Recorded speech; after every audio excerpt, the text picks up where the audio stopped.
आज हम पढ़ेंगे meaning and scope of accounting. हमें पता है कि जितने भी बिजनेसमैन होते हैं वो जानना चाहते हैं अपने बिजनेस के बारे में इंफॉर्मेशन। मतलब वो अपने बिजनेस के बारे में जानना चाहते हैं कि वो कितना प्रॉफिट कमा रहे हैं या उन्हें कितना लॉस हो रहा है, कितना पैसा उन्होंने लगाया था उस पर कितना रिटर्न उन्हें कमाया, कितने उनके डेटर्स हैं, कितने उनके क्रेडिटर्स हैं।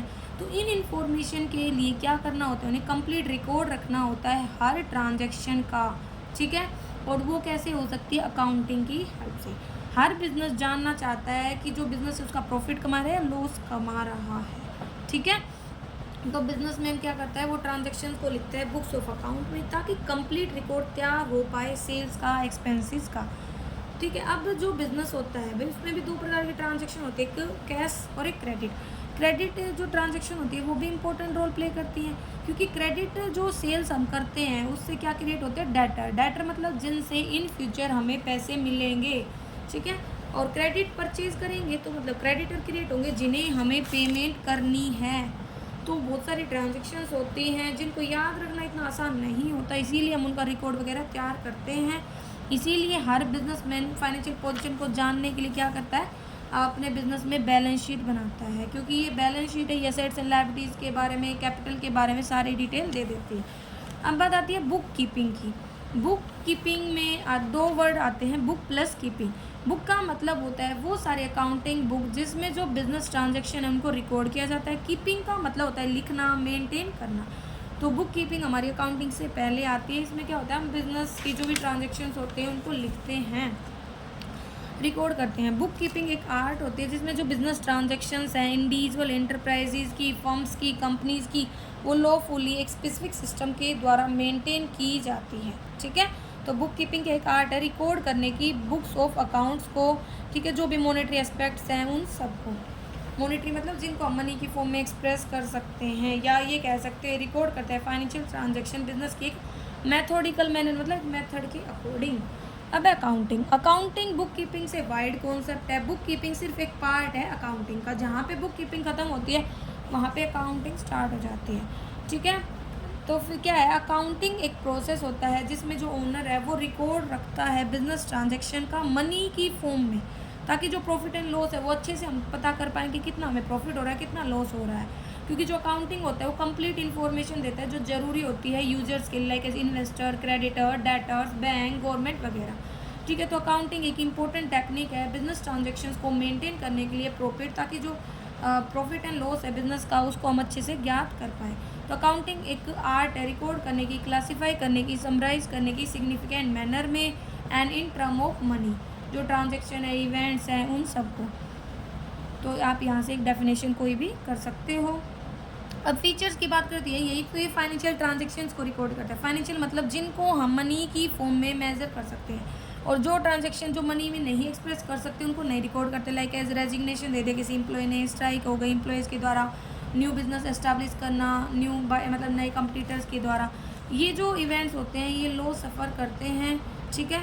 और कोई भी no person can say what amount, क्योंकि और कोई ये भी नहीं बता सकता स्ट्राइक वगैरह के कारण कितना नुकसान हो, मतलब मनी की फॉर्म में हम उनको मेज़र नहीं कर सकते, तो उनको रिकॉर्ड नहीं करेंगे। दूसरा है रिकॉर्ड करना। रिकॉर्डिंग का मतलब होता है रिकॉर्ड करना बिजनेस ट्रांजेक्शन्स को कुछ लॉज के अकॉर्डिंग बुक्स ऑफ अकाउंट में। कुछ जो छोटे छोटे बिजनेस इंटरप्राइजेज होते हैं उसमें तो जो नंबर ऑफ ट्रांजेक्शन वो कम ही होती है, तो नॉर्मली वो सीधा ही जर्नल में रिकॉर्ड कर दी जाती हैं। लेकिन अगर बिजनेस बड़ा है तो जो नंबर ऑफ ट्रांजेक्शन है वो भी ज़्यादा होंगी, तो जो जर्नल है उसको हम सब्सिडरी बुक्स में बांट देते हैं। उसके बाद है ना, मतलब जैसे सब्सिडरी बुक्स में होता है कैश ट्रांजेक्शन के लिए कैश बुक, क्रेडिट के लिए हम परचेज बुक। ठीक है। इनको हम ओरिजिनल बुक्स भी बोलते हैं। फिर क्लासीफाई करते हैं नेचर के अकॉर्डिंग। भाई रिकॉर्ड करने के बाद ओरिजिनल बुक्स में उनको क्लासीफाई किया जाता है उनके नेचर के अकॉर्डिंग। सेम नेचर की ट्रांजैक्शन को एक ही जगह एक ही अकाउंट में रिकॉर्ड किया जाता है। ठीक है। और जो बुक होती है जिसमें जो क्लासिफिकेशन किया जाता है उसे बोलते हैं लेजर। लेजर में सेपरेट अकाउंट्स इंडिविजुअल का, असेट्स का, लायबिलिटी, इनकम का मेंटेन किया जाता है। समराइज करना। समराइजिंग एक अनोदर फीचर है अकाउंटिंग का। इसके अंदर जो ट्रायल बैलेंस वो प्रिपेयर किया जाता है लेजर से बैलेंस करके अकाउंट को। जो ट्रायल बैलेंस होता है वो बेसिस होता है प्रिपेयर करने का फाइनल अकाउंट्स को, जो इंक्लूड करता है trading account, PNL account and balance sheet. Trading account prepare किया जाता है ध्यान में रखे ग्रोस प्रॉफिट को, लॉस को, प्रॉफिट एंड लॉस अकाउंट जो भी प्रेजेंट है, नेट प्रॉफिट लॉस वगैरह।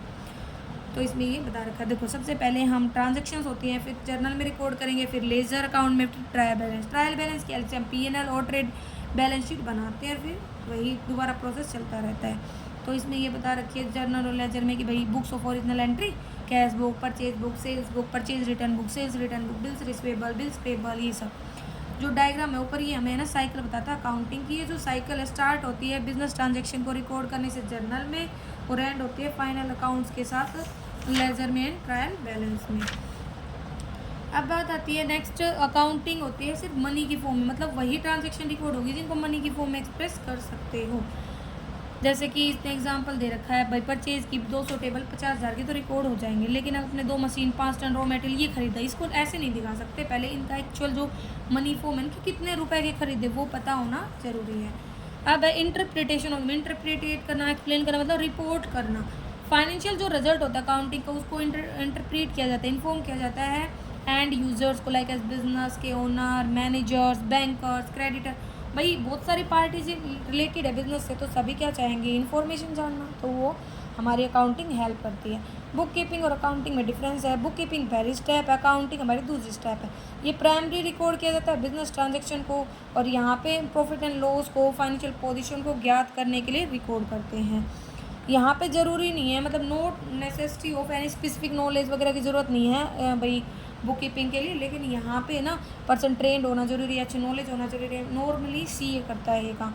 बुक कीपिंग का स्कोप लिमिटेड है, जबकि इसका स्कोप वाइड होता है, इसमें सब कुछ आ जाता है, trial balance, preparation of final account वगैरह। ट्रांजेक्शन रिकॉर्ड होती है सेम डे जिस दिन वो होती है, और इसमें लास्ट फाइनल ईयर के अंत में, ये इंक्लूड नहीं करता फाइनल अकाउंट्स को, जबकि अकाउंटिंग में फाइनल अकाउंट्स भी आते हैं। अब टाइप बोल दो अकाउंटिंग की या ब्रांचेस। पहले फाइनेंशियल अकाउंटिंग, फाइनेंशियल जैसे कि नाम से ही क्लियर है, जो पैसे से रिलेटेड है, फाइनेंस से रिलेटेड है।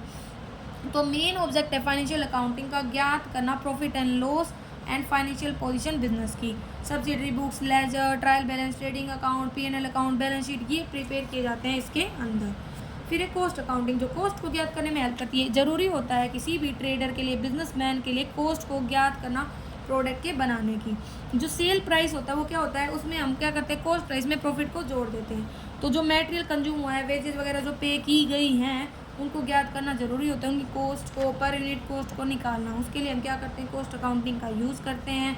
इसमें हम contract cost, process cost, operating cost वगैरह ये सब प्रिपेयर करते हैं। मैनेजमेंट अकाउंटिंग जो इंपॉर्टेंट इन्फॉर्मेशन रिलेटेड है बिजनेस से, ठीक है, to the business are made available to manager with the help of management accounting. Management मतलब जो मैनेजमेंट में हेल्प करती है। मैनेजमेंट क्या है, एक आर्ट है काम को करवाने की। तो मैनेजमेंट अकाउंटिंग डिसीजन लेने के लिए इंफॉर्मेशन प्रोवाइड करवाती है। इसमें यूज़ करती है ratio analysis, cash flow statement, fund flow statement, comparative analysis technique वगैरह। टैक्स अकाउंटिंग ये जो ब्रांच है अकाउंटिंग की, विच ये हेल्प करती है अलग अलग प्रकार के टैक्स को, like income tax, sales tax, excise duty वगैरह को जानने में, ठीक है।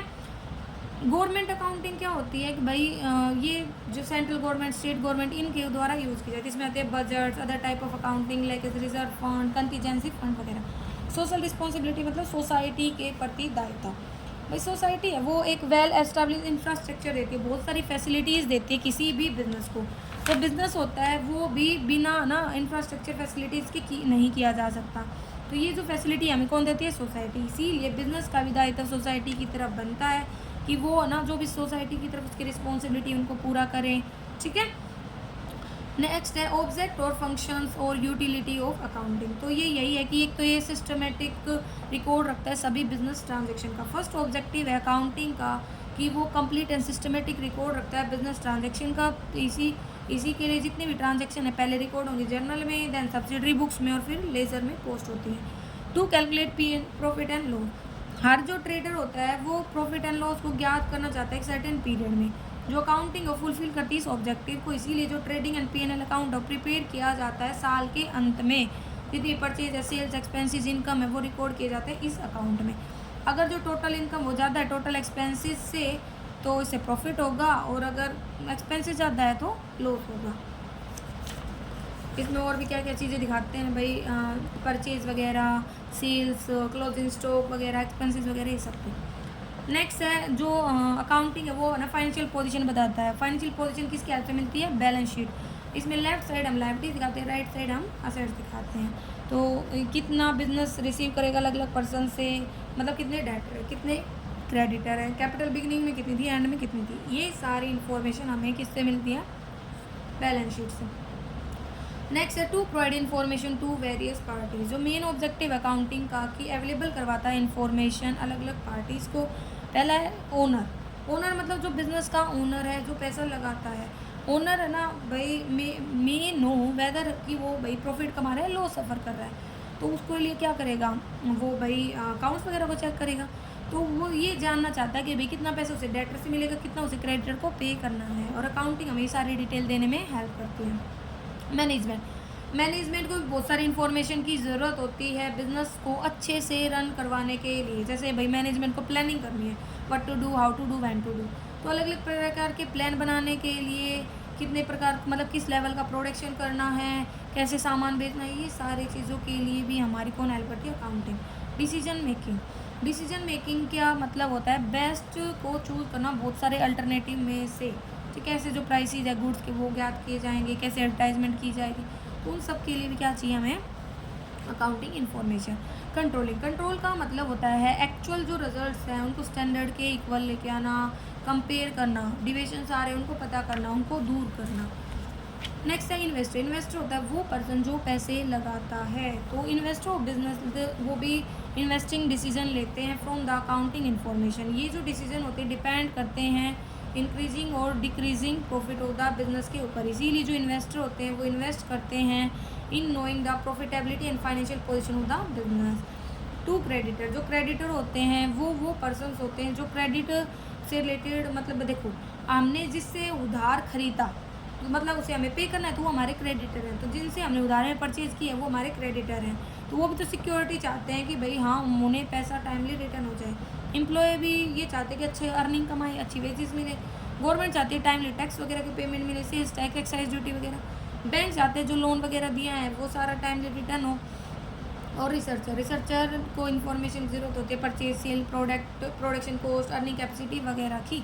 ठीक है, और अकाउंटिंग हमें प्रोवाइड करवाती है। लेकिन अकाउंटिंग की कुछ कमियां भी हैं। पहला है इनकम्प्लीट इन्फॉर्मेशन।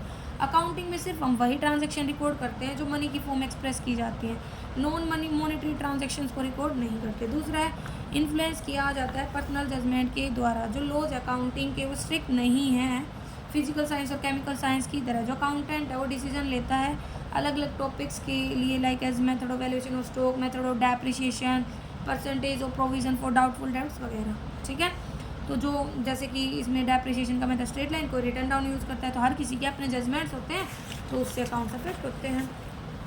मैनिपुलेशन इन अकाउंट्स कहता है कि अगर जो ओनर है बिजनेस का वो अगर एक्सप्रेस नहीं करता है इन्फॉर्मेशन को अकाउंटिंग बुक्स में, मतलब जो भाई उसके इंटरेस्ट में है, तो जो रिजल्ट अकाउंटिंग को बाइस्ड होगा। भाई अगर वो ऐसी इन्फॉर्मेशन जो भाई उसके अकाउंट को अफेक्ट कर सकती है, नेगेटिव इन्फॉर्मेशन लेके आ सकती है, लॉस वगैरह, वो नहीं दिखाता है तो अकाउंट्स गलती है। हिस्टोरिकल है ये नेचर में, मतलब पास्ट से रिलेटेड होते हैं। जो रिजल्ट्स होते हैं ये फोरकास्टिंग में यूज़ नहीं किए जा सकते। जो डिमांड है गुड्स की, इकोनॉमिक इन्वायरमेंट, पॉलिटिकल, ये सब है ना हमारे फ्यूचर से रिलेटेड है और कंटिन्यूसली बदलते रहते हैं। अनसुटेबल है फोरकास्टिंग में। जो फाइनेंशियल अकाउंट्स होते हैं ये वो अकाउंट्स होते हैं जो पास्ट में हुए थे, लेकिन जो factor like demand, policy of the firm, level of the competition, ये बदलते रहते हैं। ठीक है, इनको कंसिडर नहीं किया जाता अकाउंट्स में। इसीलिए ये पॉसिबल है कि जो फाइनेंशियल एनालिसिस जो पास्ट इवेंट पर बेस है, हम फ्यूचर फोरकास्टिंग नहीं कर सकते। फोरकास्ट का मतलब होता है अनुमान लगाना। विंडो ड्रेसिंग होता है बढ़ा चढ़ाकर दिखाना। तो विंडो ड्रेसिंग का मतलब होता है अकाउंट्स को मैनिपुलेट करना ताकि जो फाइनेंशियल स्टेटमेंट वो बहुत ज़्यादा अच्छी दिखे, फेवरेबल दिखे। ठीक है, सच एज नो अकाउंटिंग और परचेज, मतलब परचेज ना दिखाना, और क्लोजिंग स्टॉक को ओवर वैल्यूएट कर देना, डेप्रिसिएशन कम से कम दिखाना, बैड डेब्ट्स कम दिखाना। बेस्ड ऑन कहते हैं कि जो अकाउंटिंग वो बेस्ड होती है अकाउंटिंग कंसेप्ट एंड कन्वेंशंस पर। कॉस्ट कंसेप्ट मतलब कि जो मतलब जो रिकॉर्डिंग है वो प्राइसेस पर होगी जिस पर परचेज किया गया है। ठीक है, तो मतलब अलग अलग लोगों के अपने अपने व्यूज़ है। कोई डेप्रिसिएशन, वही बात है कि स्ट्रेट लाइन पर, कोई रिटर्न डाउन वैल्यू मेथड पर। अब है क्वालिटेटिव फीचर्स क्या क्या हैं। तो पहला है रियलिबिलिटी, मतलब जो हमारे अकाउंट्स है वो कैसे रिलायबल होनी चाहिए, विश्वास योग्य होनी चाहिए। अकाउंटिंग इन्फॉर्मेशन रिलायबल होना जरूरी है। इसका मतलब है जो भी इन्फॉर्मेशन है वो फैक्ट्स के ऊपर बेस्ड हो, अच्छे से वेरीफाई की गई हो। अकाउंटिंग इन्फॉर्मेशन को कंसिडर किया जाता है वेरीफाई करने के लिए अगर वो वेरीफाई की जा सकती है ओरिजिनल डॉक्यूमेंट में। Main document like purchase invoice, sales invoice, cash memo, asset transfer document वगैरह, ठीक है। अगर मेन डॉक्यूमेंट नहीं हो तो हम P&L अकाउंट वगैरह, बैलेंस शीट वगैरह है ना, उनको वेरीफाई नहीं कर पाएंगे, तो वहाँ पे रियलिबिलिटी की कमी रहेगी।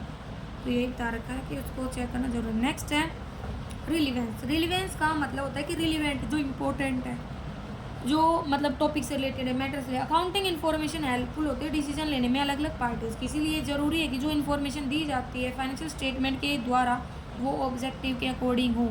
अननेसेसरी और अनस्टेबल इन्फॉर्मेशन, उसके ऊपर ध्यान नहीं देना चाहिए। वही इन्फॉर्मेशन इंक्लूड हो जो ज़रूरी है, ठीक है। नेक्स्ट है अंडरस्टैंडेबिलिटी। अंडरस्टैंडेबिलिटी मतलब समझ में आए, सिंपल और क्लियर मैनर में प्रेजेंट की जानी चाहिए हर चीज़, ठीक है। तो ये ज़रूरी नहीं है कि सभी पार्टीज़ को अकाउंट की नॉलेज हो, डिक्शनरी की, उनके वर्ड्स की, तो इन्फॉर्मेशन ऐसे प्रेजेंट करो कि हर किसी को समझ में आए। कंपेरेटिबिलिटी। कंपेरेटिबिलिटी का मतलब कि भाई वो कंपेयर की जा सके, ठीक है। एक साल का डाटा दूसरे से कंपेयर किया जा सके, ताकि हम भाई जो भी कमियां हैं, स्ट्रेंथ है, वीकनेस है, उनको देख पाएँ। कंपैरिजन पॉसिबल होता है अगर सारे अकाउंट्स एक इंडस्ट्री के वो सिमिलर प्रिंसिपल को फॉलो करते हैं, जैसे डिमिनिशिंग बैलेंस मेथड को यूज़ करें, रिटन डाउन वैल्यू मेथड, ठीक है।